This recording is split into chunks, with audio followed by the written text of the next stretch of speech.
Bardhaman court চত্বরে হাতাহাতি, অভিযোগ জুনিয়র আইনজীবীদের বিরুদ্ধে। বিষয়টি জানানো হয়েছে বার অ্যাসোসিয়েশনে। কিছুক্ষণের জন্য বর্ধমান থানা ঘেরাও করা হয়।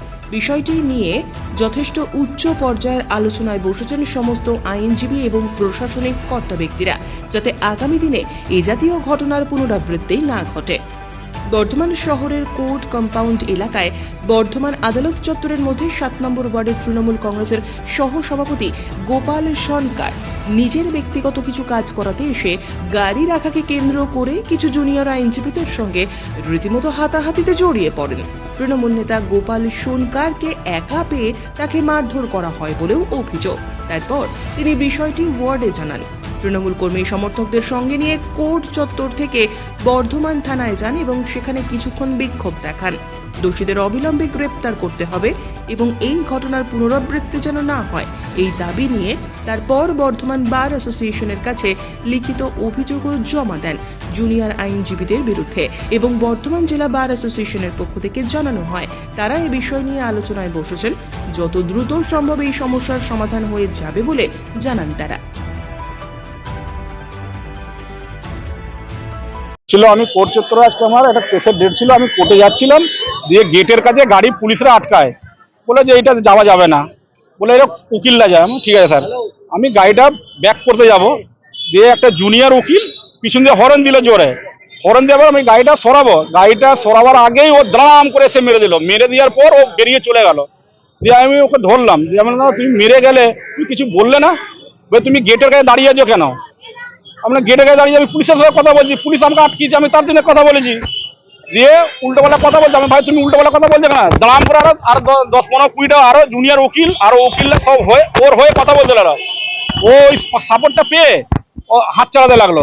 দিয়ে সিসি ক্যামেরা আছে ওখানে, আপনারা খুলে দেখুন যে আমি ওকে কলার অব্দি ধরিনি, গায়ে হাতের একটা কথাও বলিনি ওকে।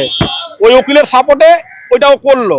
ওই কোর্ট জুনিয়ররা ছিল, জুনিয়র উকিলরাই সব এগুলো করছে। কোর্ট চত্বরে আপনারা ইনকোয়ারি করুন, এটা একটা কেস নয়, অনেক কেস এরকম ওরা ঘটায় ওখানে। নাম বলো।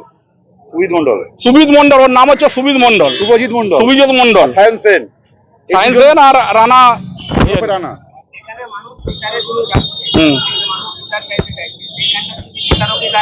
ওইটাই তো আমরা বললাম যে দাদা আমাদেরকে নিয়ে চলে, যদি আমরা কোর্টে না আসি তাহলে আপনারা এখানে কি করবেন? তা বলে আপনারা মুখ্যদেরকে গায়ে হাত দিবেন এইভাবে করে যাচ্ছাই করে উল্টো পাল্টা বললো। আমরা বার অ্যাসোসিয়েশনে একটা চিঠি করেছি, আমরা থানাতে এসেছি কমপ্লেন দিতে, আমরা ওকে অ্যারেস্ট করাবার দাবি রাখছি।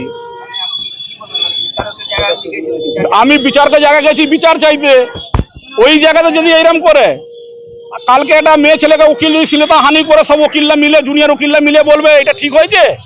তাহলে কি কোনো আইন ব্যবস্থা বলে কিছু নেই? কোর্টের চত্বরে বলে ওরা যাচাই করতে পারে, যাই বুঝলি? তাহলে ওনাকে সিসি ক্যামেরা খুলুন, ফুটেজটা খুলুন, যে হাতটা কে দিয়েছে। আমি দিয়েছি একটা খালি দেখাতে বলবেন। ওরা আইন নিয়ে হাতে তুলে নিচ্ছে, তাহলে আইনের ব্যবস্থা ওরা কি নিবে, কি করবে আইনে? আমরা দাবি করি, গ্রেপ্তারের দাবি করছি, কঠোর শাস্তি দাবি করছি। আমরা তিনকোনিয়া গুডসের তৃণমূল কংগ্রেসের পক্ষ থেকে আমরা এসেছি। আমরা এই ধরনের ঘটনা তীব্র নিন্দা করছি। এই ধরনের ঘটনা যাতে আগামী দিনে না ঘটে, মানুষ যাতে নিরাপত্তা কোর্ট চত্বরে থাকে, মানুষের নিরাপত্তা থাকা উচিত, এবং যারা আইনের রক্ষক তারাই আইন হাতে তুলে নিয়ে আইনের ব্যবহার করছে। আমরা তীব্র প্রতিবাদ করছি এবং দৃষ্টান্তমূলক শাস্তি আমরা দাবি করছি। আমরা থানাতে ইতিমধ্যে কমপ্লেন করেছি, আর বার অ্যাসোসিয়েশনকে আমরা জানিয়েছি। বার অ্যাসোসিয়েশন আমাদের আশ্বাস দিয়েছে যে তারা বিষয়টা খতিয়ে দেখছেন।